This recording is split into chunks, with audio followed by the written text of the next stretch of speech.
श्री राधा वल्लभ श्री हरिवंश श्री हरिवंश श्री हरिवंश। परम सच्चिदानंद प्रेमामृत रस प्रवाही श्री युगल सरकार श्री श्यामा श्याम के गोरे और सांवले चरण, यही हमारे जीवन का सर्वस्व है। पूज्य गुरुदेव ने हमें यही सिखाया है, उनकी आज्ञा है।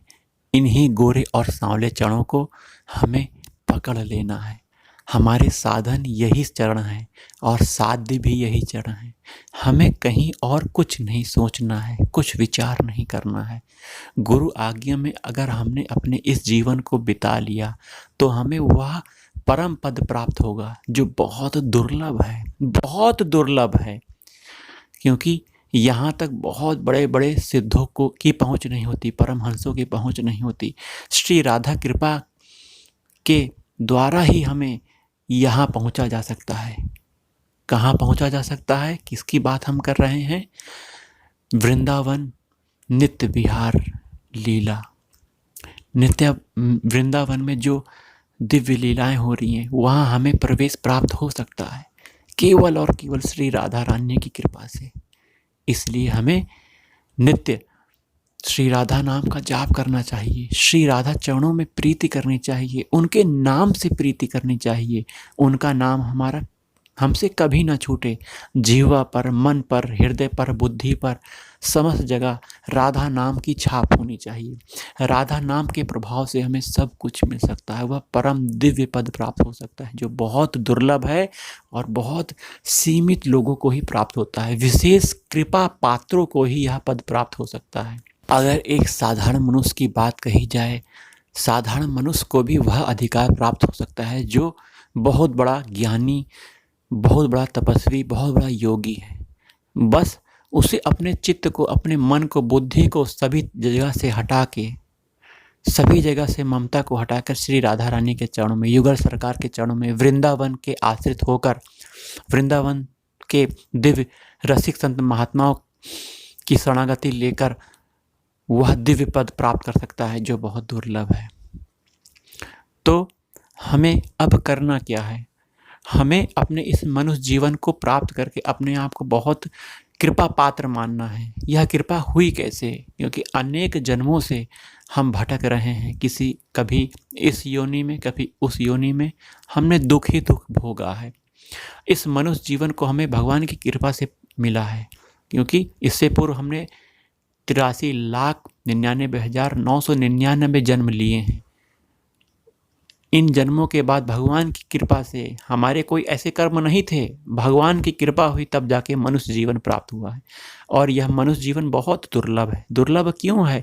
क्योंकि इस मनुष्य जीवन में हम भगवान की प्राप्ति कर सकते हैं। भगवान की प्राप्ति के साथ साथ हम उस दिव्य पद को, जो सर्वोच्च पद है, श्री राधा वल्लभ लाल की सेवा का पद, श्री राधा रानी के चरण दासी का पद, हम इस पद को प्राप्त कर सकते हैं। इस पद को प्राप्त करने के लिए हमें श्री राधा रानी को अपना मानना पड़ेगा, उनके नाम को अपना मानना पड़ेगा। श्री राधा रानी जिस से प्रेम करती हैं उनको अपना मानना पड़ेगा।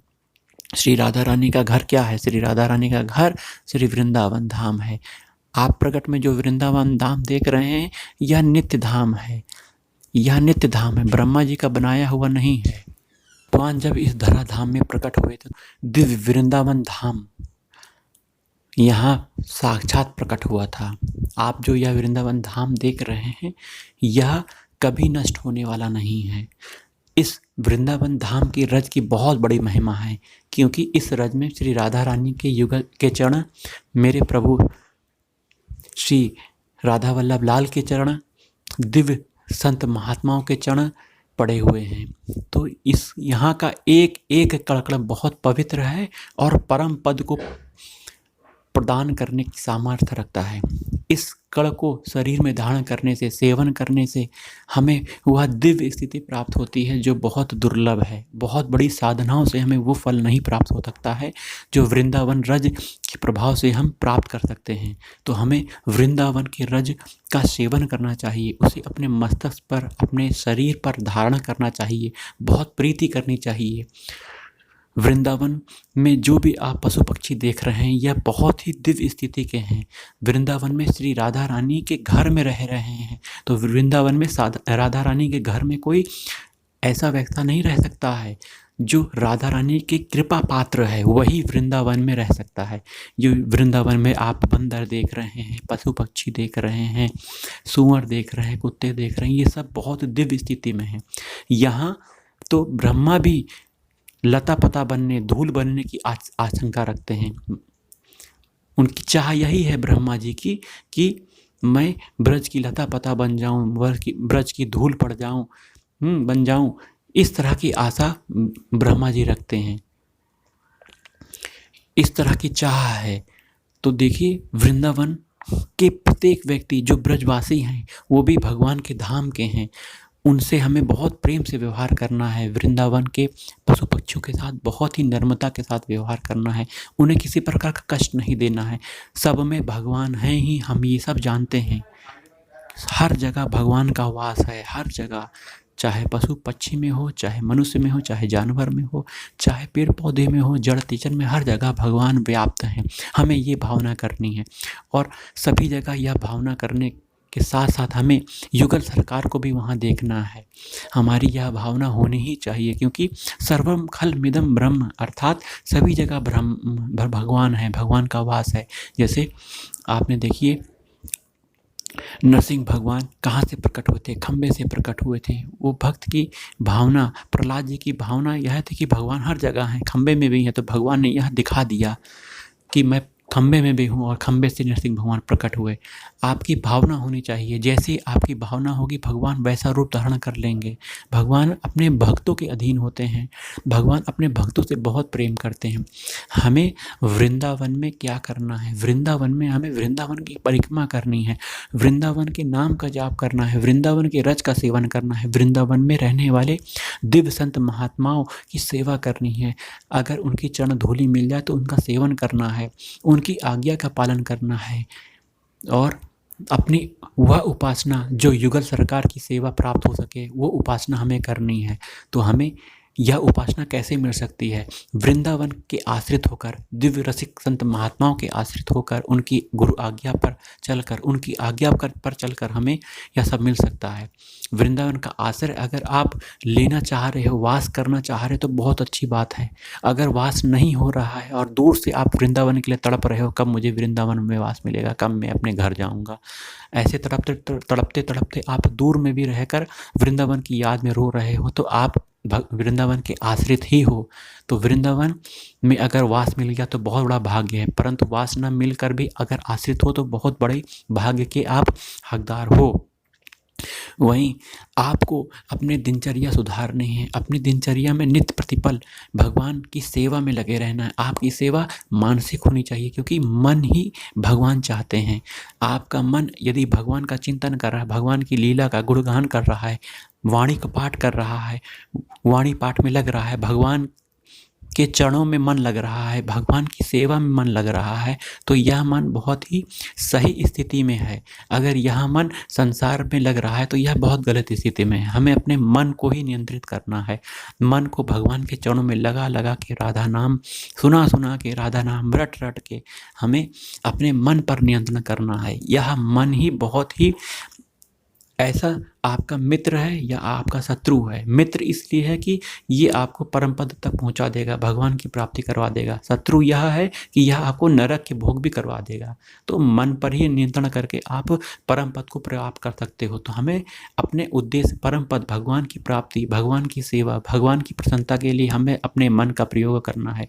मन बहुत भाग रहा है, इसको काटने के लिए हम बस केवल और केवल भगवान का आश्रय ले लें। भगवान का आश्रय लेने का अर्थात मतलब क्या है? भगवान के आश्रित होने का मतलब भगवान के नाम के आश्रित हो जाना, नाम के आश्रित हो जाना। नाम निरंतर चलता रहे, नाम की रटन बनी रहे, नाम की सेवा बनी रहे, भगवान के रूप में हमारा मन लगे, नाम के साथ भगवान के रूप का चिंतन हो, नाम के साथ भगवान की वाणी का पाठ हो, भगवान का यश भगवान को सुनाया जाए। ये सब करके हम भगवान की प्राप्ति में अपने समय को बिताएं। हमारी दिनचर्या यही हो, सवेरे से शाम तक, शाम से सुबह तक हम भगवान के ही चिंतन में लगे रहें।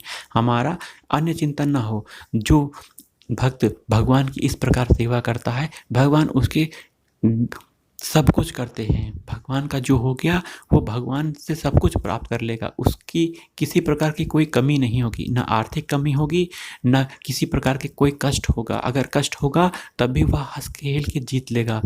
भक्त के जीवन में कष्ट आते हैं, लेकिन वह कष्ट उसको निखार देते हैं। जैसे सोने को जितना तपाया जाता है वह तप तप के बहुत और निखर जाता है और उसकी सुंदरता बढ़ जाती है, वैसे ही भक्त के जीवन में कष्ट आते हैं, वो भगवान का नाम ले लेकर उन कष्ट को सह लेता है और उसकी भक्ति बढ़ती है और उसका प्रेम भगवान में बढ़ता है। इस तरह हमें कष्टों से कभी नहीं डरना है।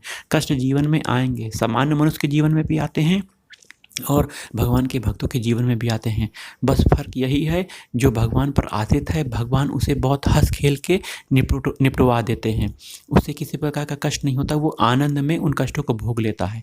अतः हमें किसी प्रकार के कष्टों से विचलित नहीं होना है और संसार में जो भी आपके मोह माया है, जो भी आपके शरीर के रिश्तेदार हैं, वो एक ना एक दिन छूटने वाले हैं। तो अपनी ममता को यहाँ ना लगा के भगवान के चरणों में लगाना है।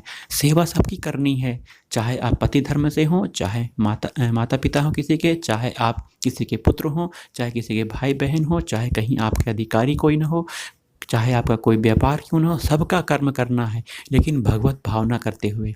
यह कर्म भगवत भावना से अगर आप करेंगे, सब में भगवान को देखेंगे, सभी सेवा को भगवान की सेवा मान कर पूरा करेंगे, तो आप भगवान की सही भक्ति कर रहे होगे, अनासक्ति पूर्वक भक्ति कर रहे होगे, ममता रहित भक्ति कर रहे होगे। मतलब संसार से भक्ति, संसार में आसक्ति को छोड़कर भगवान में मन लगना। मेन पॉइंट यही है।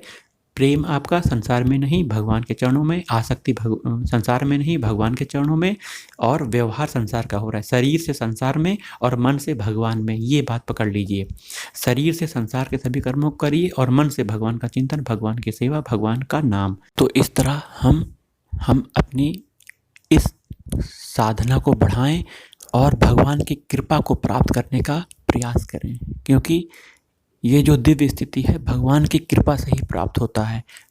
आपके साधन बल से, आपकी इस तपस्या से, आपके इस योग से कुछ नहीं होगा। भगवान की कृपा ही होगी, तभी आपको यह दिव्य पद प्राप्त होगा, दिव्य स्थिति प्राप्त होगी। श्री राधा वल्लभ, श्री हरिवंश, श्री हरिवंश, श्री हरिवंश।